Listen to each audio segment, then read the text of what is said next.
So I have to go back to the year 1952, because there in November there came a mother with 4 children, and they asked if the oldest one, who was Furuhit Mechain, if she couldn't stay with them completely, and we would bring the other 3 children into an internat, also close to Stuttgart. And Herma said yes, and Adelbert said yes, and but we felt a little bit sorry that the children also had to be separated.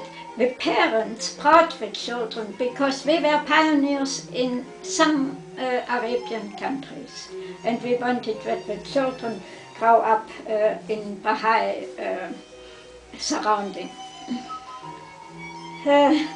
This dear Furu, she was very happy by the time after she has gone over the separation pain, of course. Then she went to school and was a young girl as everybody. So one day she, on her way home, she was a little bit late and had to run to get the last streetcar.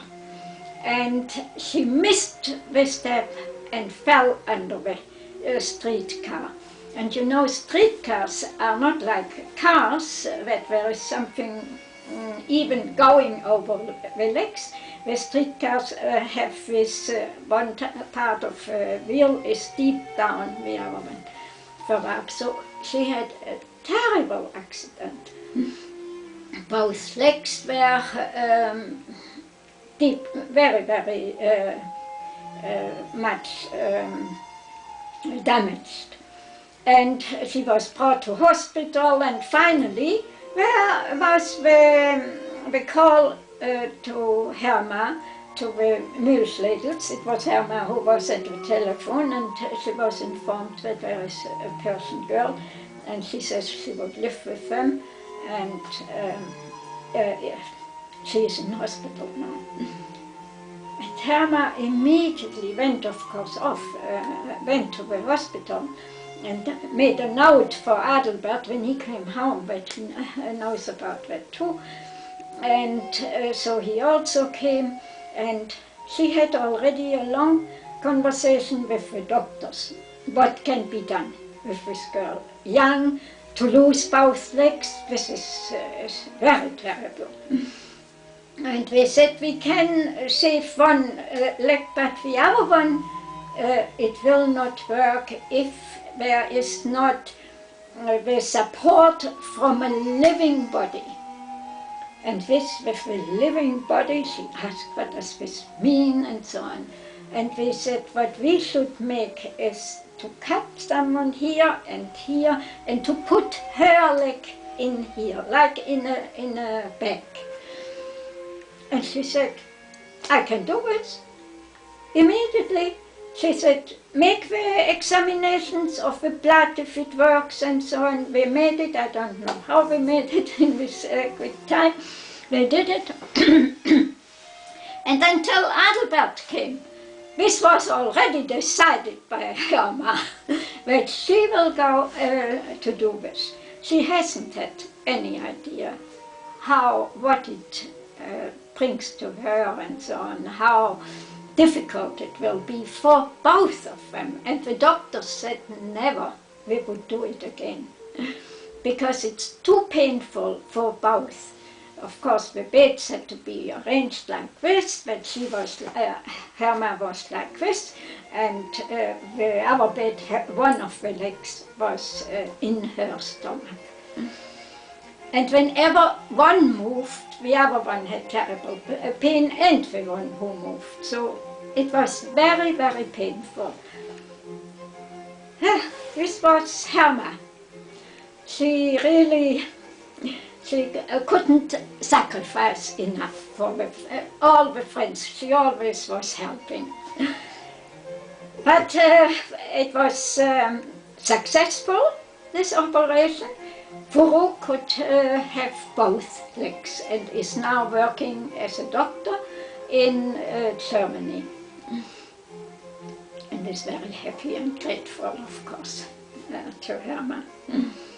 Oh, at that time, the ambassador, the Iranian ambassador came and visited Herma and said she can wish from the government whatever she would like to, and so on. And Herma said, I have only one wish, and this is that the friends in Yazd get just trial. This was her only wish. They would have given everything, but this only wish they didn't care about. Yeah. So this was a story back. From that time on, of course, the life went quite normal again, but then later on Herma developed a cancer, breast cancer. At that time it was not so easy as it is today. It was a very, very difficult thing, and Adelbert and Herma knew that she will soon pass away. This was then on the 13th of July 1964. I mentioned this before. Adelbert, in spite of the illness of Herma, had of course to travel, and he arranged his travelings that he could always come back again to be with her for a while, and also there was still his praxis, which became less and less because of all these travelings and so on, but something worked on. He could do some. Then in 1964, when Herma has passed away, he decided to move to Vienna, and then he came already in '64 to Vienna and helped us a lot. This was, of course, in the 9-year plan. Why Austria needed so urgently help was because Austria made the 10-year plan successfully, but with pioneers from all countries, especially from Iran. We were a completely Iranian community with all these beautiful meetings and so on. And then after the 10-year plan, many of the pioneers went back to Iran. Many had not a good job, could not find really a good job. For instance, Dr. Varga, who remained and still is in Vienna, he had a dentist's clinic in Tehran, but there in Vienna he was as a student under our students in the clinic, had always to ask. I went there with my teeth, and then he said, I have to go to ask the boss to have a look if I did it right or if I do it right and so on. So, but he remained. It was a great sacrifice for him as well, and for the whole family, for Mehdi Varga. Now we go to the marriage again. Today it's very, very upside down. But, we married in Ebingen, and then, of course, after the marriage, we went immediately by car by the car of Anneliese Bob, who was present also at the marriage. By the way, it was Erich Blumenthal who married us, and then Anneliese brought us to Stuttgart. We stayed there in a hotel, and next morning, very early with the first train, we went to Denmark for the summer school. And of course, my dear Adelbert explained everything to me. It was very wonderful, yeah. And then we arrived in beautiful Denmark, which he loved very much. He loved always northern countries very much, but all the countries, I think, and especially the people. And there was the summer school, and we went on from not community to community, because Denmark had also great problems. Well, it was the same business. The pioneers have left, and we had to start again. Then we visited all the friends, even isolated friends. We tried to go there and to visit them. This was always very important for Adelbert, not to miss isolated friends, to keep them warm and so on. So we went and visited everybody also. There was Johanna Hoek, who met, she was the first Danish Bahá'í, and at one of her pilgrimages she met the greatest holy leaf. And she gave a beautiful scarf to me, which she got from the greatest holy leaf. Yeah. So this was our what did I say, honeymoon. And then we went back to Vienna. I had also to work again. I was still in the hospital at that time to work. Later on I changed it a little bit. And I was still the secretary of NSA. It had to go on with work. We were less friends even now again in Vienna and in Austria. And we had now to work on the 9-year plan. And this 9-year plan was the first plan of the Universal House of Justice. And as the member of the house, Ian Semple, we were very close friends already before he came into the Universal House of Justice. He told me how we did it, because I knew we have only one secretary, and we had now 56, or in 1964 perhaps even more national spiritual assemblies, but in 1963 56 national assemblies elected the house, and in the house had now to make this big plan, 9-year plan for 56 national spiritual assemblies. And we have had one secretary. This was Mrs. Michaelov from England. We knew her also very well. And he said that the members of the house took, after the meetings and so on, when we went home, we took the plan home and typed it, each member of them by themselves, typed this 9-year plan. This was really something. There was no computer at that time. And you know how one typed it also there with copies. It was really something very special, this Universal House of Justice. And still this. And it's more and more. From Vienna, Adelbert made his journeys, and it started now more the international work for him. And he was asked that he would think about a journey to go to Asia. So he was, of course, very happy. Oh, he was so happy, because he loved the Indians so much. So he went, of course, to India, Pakistan, East Pakistan at that time, what is today Bangladesh, and to all these countries there.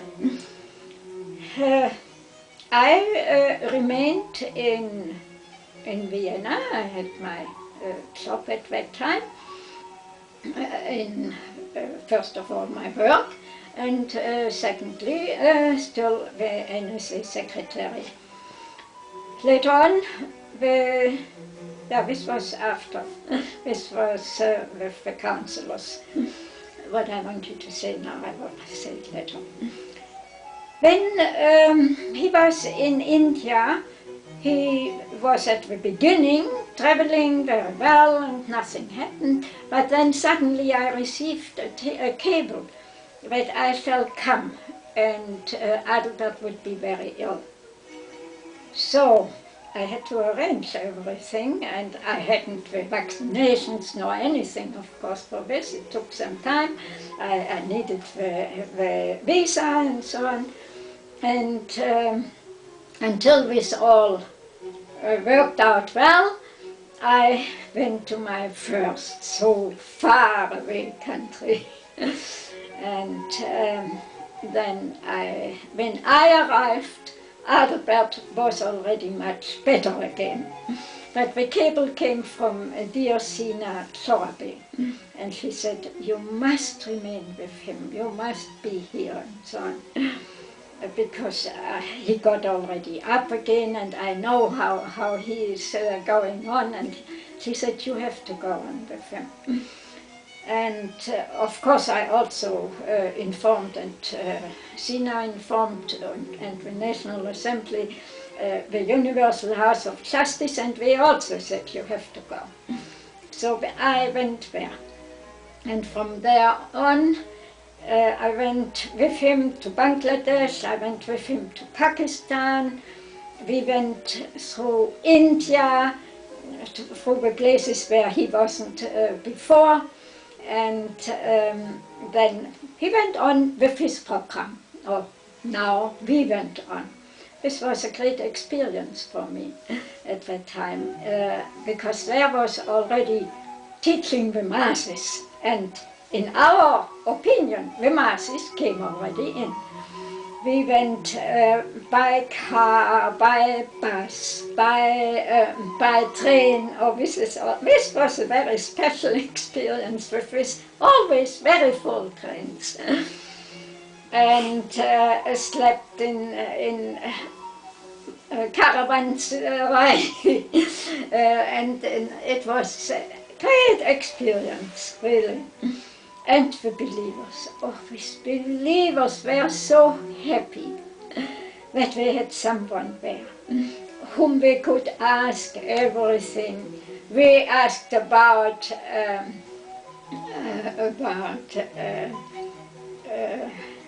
Wiedergeburt in Deutsch, rebirth, and so on, if we believe in this.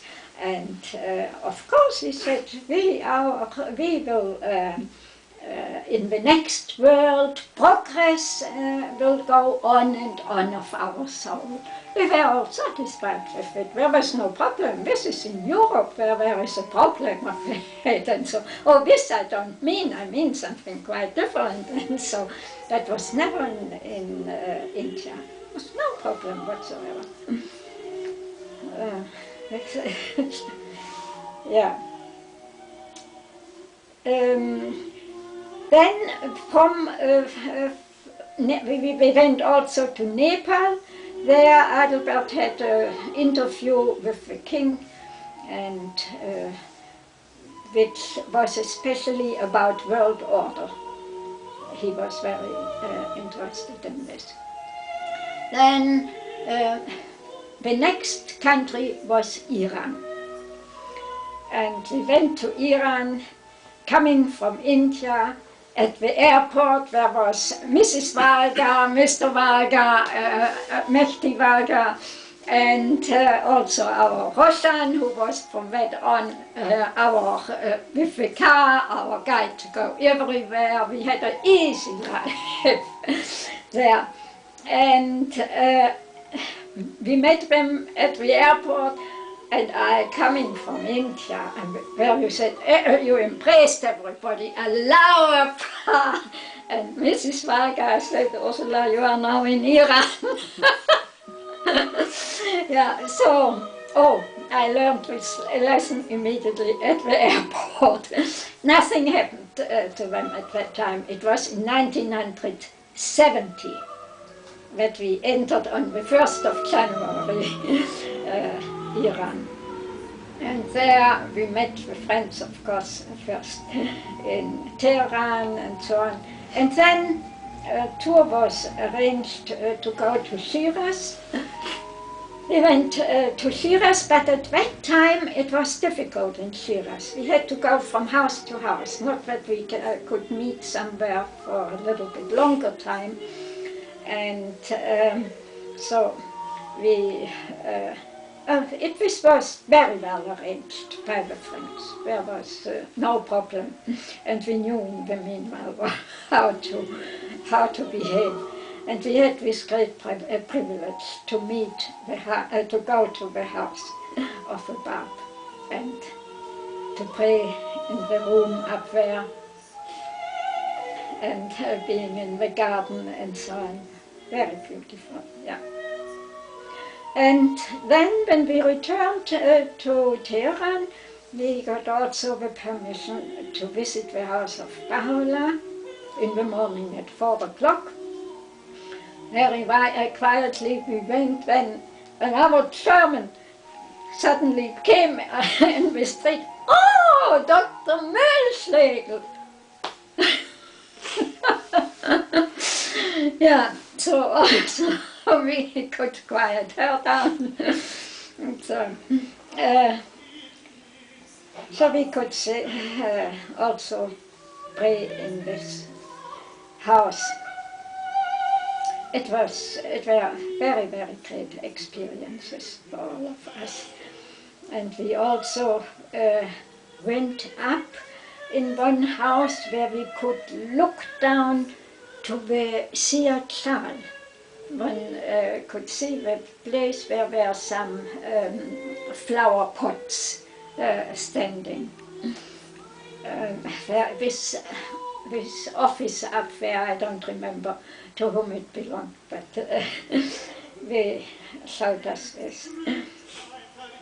Yeah, then I found that Adelbert is absolutely fine and good, and in Vienna the work had to go on, and I had to go back. In the meanwhile, because this was already in 1970, in 1968, the councillors the continental councillors appointed me as a board member. So I had to take up this work again. I thought in Iran things are going very well. We are meeting, everything is wonderful, and we do the things very well. And anyway, I didn't help them, it was Adelbert. And by the way, we were very astonished how much in time these friends were. When we came, everybody was already sitting and so on. We didn't have this experience so much in other countries. And once I said to Roshan, who was always next to me, I said, Roshan, I will change my mind completely with that the Persians are not in time.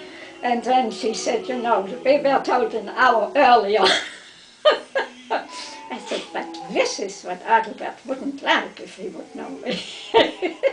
And anyway, it happened like this. And there was one meeting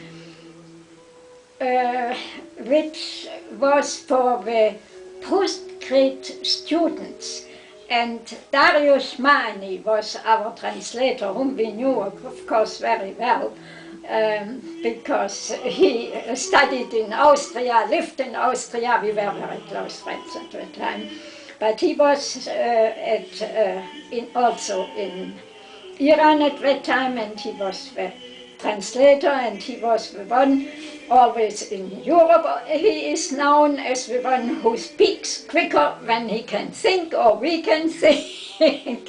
He is a very quick speaker. And so Adelbert gave his talk to the students there. And then there was a question I didn't understand. I didn't, of course. I don't know if Adelbert understood it. I don't think so. And Darius didn't let Adelbert, didn't translate it or something to Adelbert. He said, unfortunately, we are very late. Dr. Mühlschlegel has to go now to the next meeting and so on. And if he goes into this subject, I know he would come to the 7 valleys and he couldn't stop anymore. We have to go. In the meanwhile, Roshan brought a coat to me, another one brought the coat to Adelbert, and we brought us out to a back door. We didn't come in here. We didn't know what happened. Roshan was suddenly disappeared after this question. And where we brought us out, there were Bahá'í cars with running motor bringing us away. And we said, this was certainly no Bahá'í. According to the question, we could very well find out. And he wanted to make trouble. And that when there were many of his friends in the front, at the front door, we thought when we come out, we will ask him and make trouble when the police comes, and this is a Bahá'í who makes trouble. But we were off. It happened so. This was, the experience in Iran.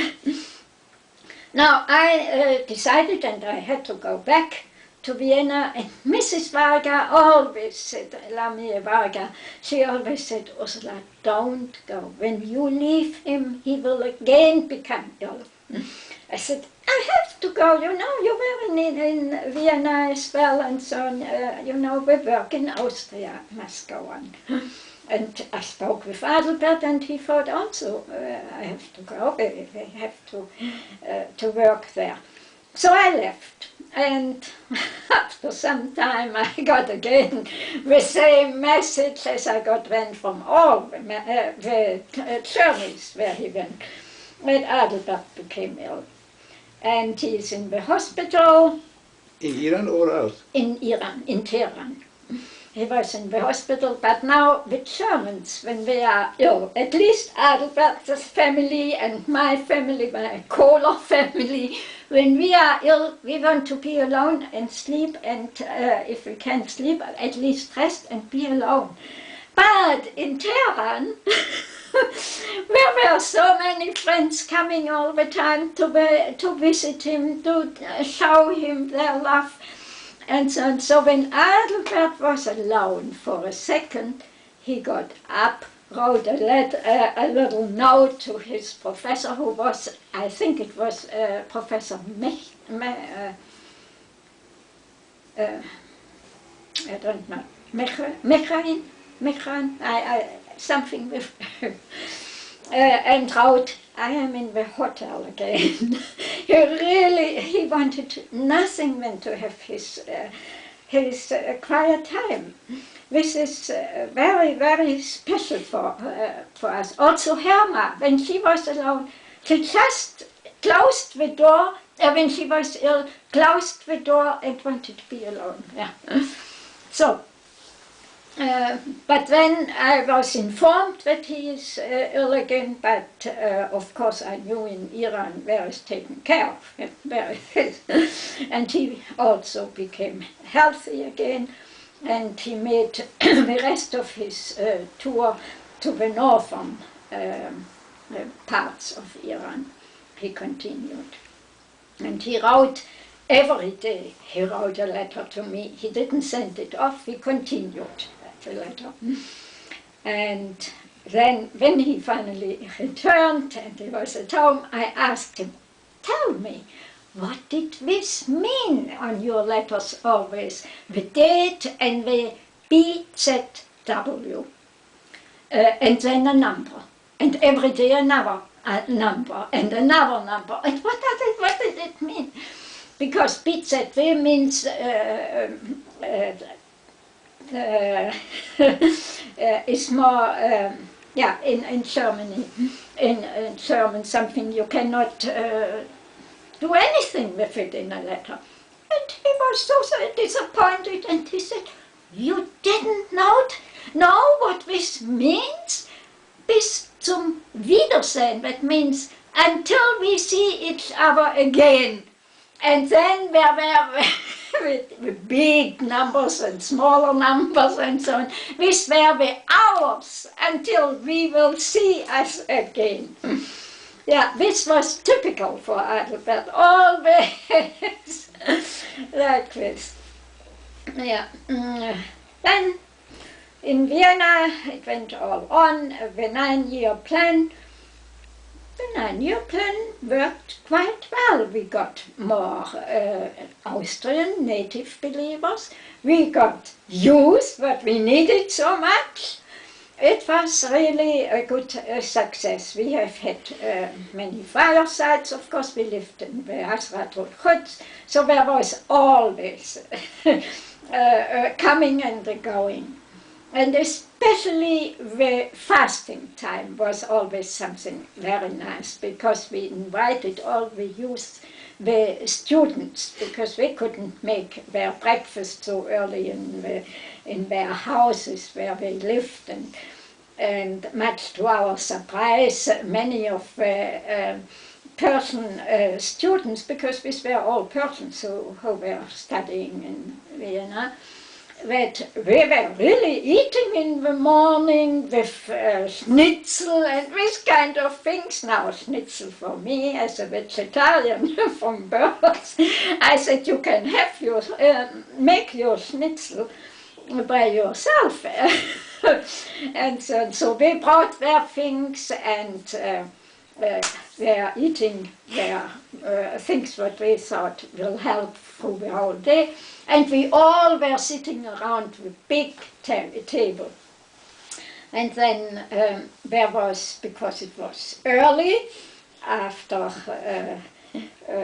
the meal, we had still after breakfast, then we had deepenings with Adelbert, and he always went through the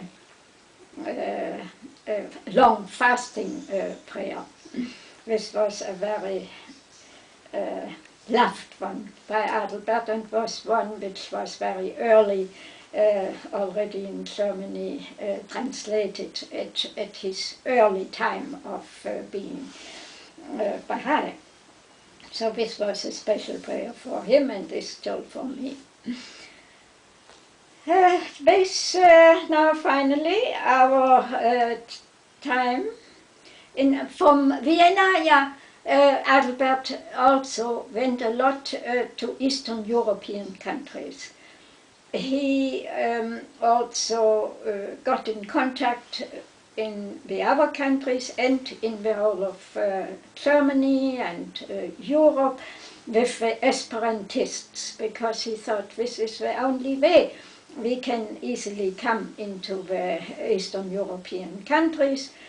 So he got the addresses of the different Esperantist groups in the different countries, and he gave their talks, and he always mentioned how important it is to know that not a language alone can make this unity of mankind what they wanted. There must be more behind it.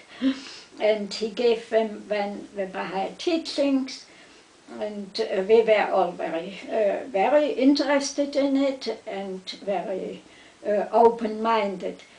And it was arranged that other Bahá'í Esperantists also went into these countries with this goal to meet the Esperantists.